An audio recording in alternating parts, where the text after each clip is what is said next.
नमस्कार। साहित्य तक के बुक कैफे के एक दिन एक किताब में मैं जयप्रकाश पांडे आपका स्वागत करता हूं और आज मैं कुछ किताबें कुछ बातें सुधांशु गुप्त की यह पुस्तक है नेपथ्य में विमर्श।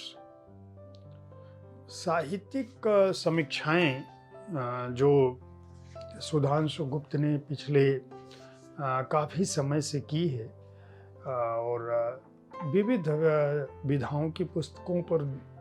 उन्होंने जो कुछ भी लिखा है और जो उनके लेख लगातार अलग अलग पत्र पत्रिकाओं में प्रकाशित होते रहे हैं, उसका एक संग्रह है। यानी कि सुधांशु गुप्त की नज़र में कौन सी पुस्तकें किस रूप में थी और उस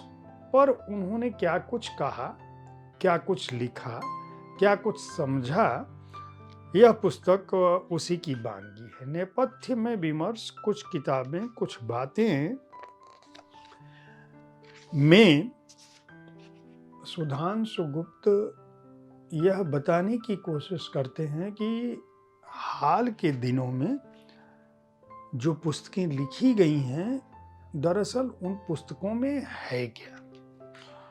उन्होंने एक लंबी भूमिका लिखी है जिसमें उन्होंने लिखा है कि ऐसे भी खुलते हैं किताबों को समझने के दरवाजे। उनका कहना है कि जब किसी किताब पर कोई समीक्षा छपती है तो एक विमर्श सा होता है कि आखिर इस किताब के बारे में आलोचक कैसी दृष्टि रखता है। लेकिन आलोचना और समीक्षा से इतर भी एक वर्ग है जो पाठकों का वर्ग है और पाठक अपनी टिप्पणी किस रूप में देता है, चाहे कहानी हो, चाहे कथा संग्रह हो, चाहे उपन्यास हो। आलोचक समीक्षक जो है उस किताब के बारे में एक लंबी चौड़ी बात करता है जो बौद्धिक विमर्श का हिस्सा होती है, लेकिन जो पाठक है वो बहुत सहज भाषा में, सरल भाषा में अपनी बात रखता है। सुधांशु गुप्त का कहना है कि इस किताब के जरिए उन्होंने दुनिया भर में जो कुछ पढ़ा था, यूरोपीय, अमेरिकी, अफ्रीकी लेखकों का, और जिन्होंने हमारे समय का जो साहित्य है उस पर जो प्रभाव डाला, उन सबको पढ़ने के बाद उनको लगा कि आखिरकार में किताबों पर केवल समीक्षात्मक दृष्टि या आलोचक की दृष्टि ही क्यों होनी चाहिए। कोई भी एक ऐसा व्यक्ति जो लगातार पढ़ रहा है, लिखना जानता है, चिंतन कर रहा है, वह भी किताबों पर अपनी बात कर सकता है। और उनका कहना है कि किताबों पर यह संवाद इसलिए जरूरी है क्योंकि जब कोई पढ़ने लिखने वाला व्यक्ति जो लगातार पढ़ लिख रहा है वह किताबों के बारे में कुछ लिखता है, कुछ बताता है, तो पाठक उसे गंभीरता से लेते हैं। और इस भूमिका में सुधांशु गुप्त यह भी कहते हैं कि उन्होंने जो उनकी राय है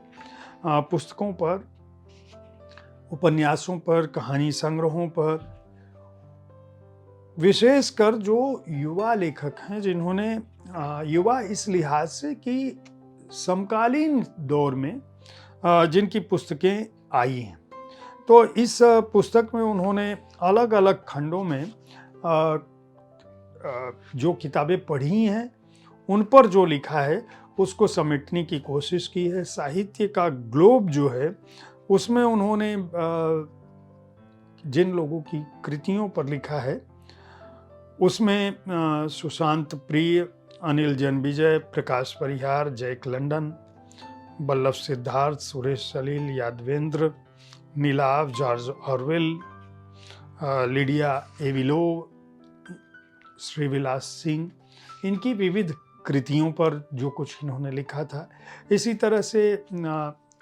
कहानी की ज़मीन में उन्होंने नैयर मसूद, मधुसूदन आनंद, जितेंद्र भाटिया, असगर वजाहत, महेश दर्पण, राजेंद्र दानी, देवी प्रसाद मिश्र, सुरेंद्र मनन, जयशंकर, नफीस अफरीदी, राजी सेठ, सुधा अरोड़ा, कुमार अंबुज, आनंद हरसुल, बलराम, धीरेन्द्र स्थाना, क्षमा शर्मा, मनीषा कुलश्रेष्ठ, विवेक मिश्र, भालचंद्र जोशी, अजय गोयल, हरि मृदुल, शंकर, हरीश पाठक, पंकज सुबीर, अनिल प्रभा कुमार, कविता मंजुश्री, वंदना वाजपेयी, अवधेश श्रीवास्तव, गुरचरण बेहरा इन सब की कृतियों पर लिखा है। यहाँ तक कि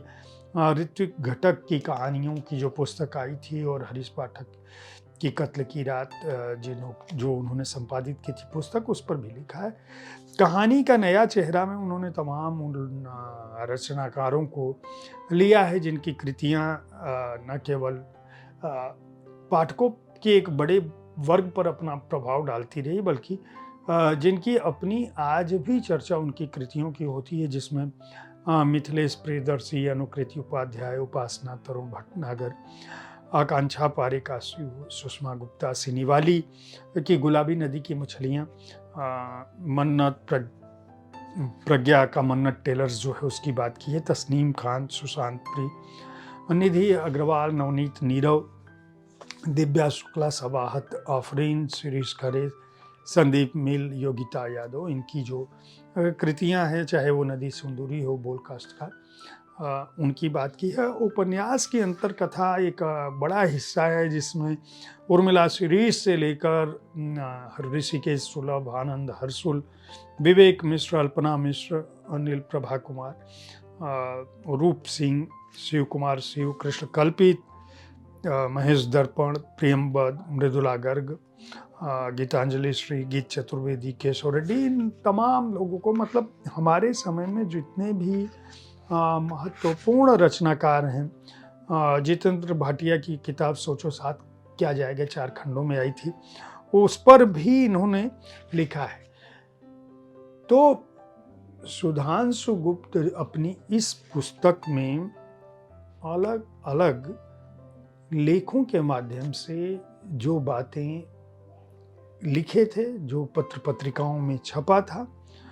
उनको उन्होंने इस पुस्तक में इसलिए लिखा है ताकि सारी की सारी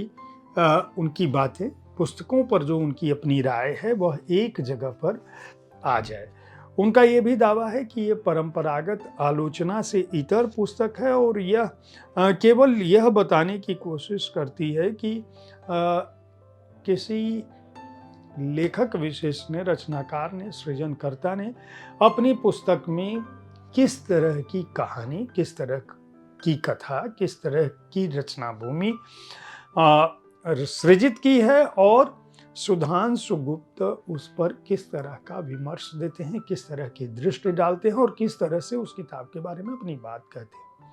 मैंने जिन लोगों की चर्चा की, आप साहित्य तक का बुक कैफे देखते होंगे, तमाम रचनाकारों की पुस्तकों की चर्चा यहाँ इस कार्यक्रम में इसी समय में कर चुका हूँ। तो हिंदी जगत जो है इन सभी लेखकों से, उनकी कृतियों से परिचित होगा। साहित्य तक के बुक कैफे में हम यह प्रयास करते हैं कि किसी भी पुस्तक पर अपनी बातचीत मैं रख सकूं। सुधांशु गुप्त जो है 3 दशक से अधिक समय तक पत्रकारिता में बिताने के बाद उन्होंने लेखन क्षेत्र में अपने को संपूर्ण रूप से समर्पित कर रखा है। उनके अलग अपने खुद के भी संग्रह, खाली कॉफ़ी हाउस, उसके साथ चाय का आखिरी कप, स्माइल प्लीज़ और 13वां महीना प्रकाशित हो चुके हैं। कई योगेश गुप्त समग्र जो है महेश दर्पण के साथ 4 खंडों में आ चुका है। कई कृतियों का संपादन भी किया है और लगातार सोशल मीडिया पर भी लिखते रहे हैं। यह पुस्तक केवल समीक्षा पुस्तक या आलोचना की पुस्तक नहीं है, बल्कि इस रूप में महत्वपूर्ण है कि आपको प्रकाशित कृतियों की समीक्षाएं, साहित्यिक दृष्टि एक ही पुस्तक में, एक ही जगह पर मिल जाएगी। और कम से कम पिछले 2-4 वर्षों में जो पुस्तकें आई हैं, इसके अलावा जो पुराने बड़े लेखक हैं, जो इन लेखकों को हम कहते हैं कि महान लेखक हैं, उनकी कृतियों से आप वाकिफ हो सकते हैं। अपने समय के महत्वपूर्ण हस्ताक्षरों से भावना प्रकाशन ने इस पुस्तक को प्रकाशित किया है। 500 रुपये इसका मूल्य है और पृष्ठ संख्या है 328। उम्मीद है साहित्य तक का यह एपिसोड आपको पसंद आया होगा। इस कार्यक्रम में आप किस तरह की पुस्तकों की चर्चा चाहते हैं, इसके बारे में अपनी राय से हमें ज़रूर अवगत कराएं। हमारी कोशिश होती है कि विविध विधाओं की पुस्तकों के साथ मैं आपके पास हर दिन पहुंचूं, ताकि आपको अपनी पसंद की पुस्तक चुनने में आसानी हो। कल ठीक इसी समय ऐसी ही किसी एक कृति के साथ मैं फिर मिलूंगा। देखते रहिए साहित्य तक। धन्यवाद।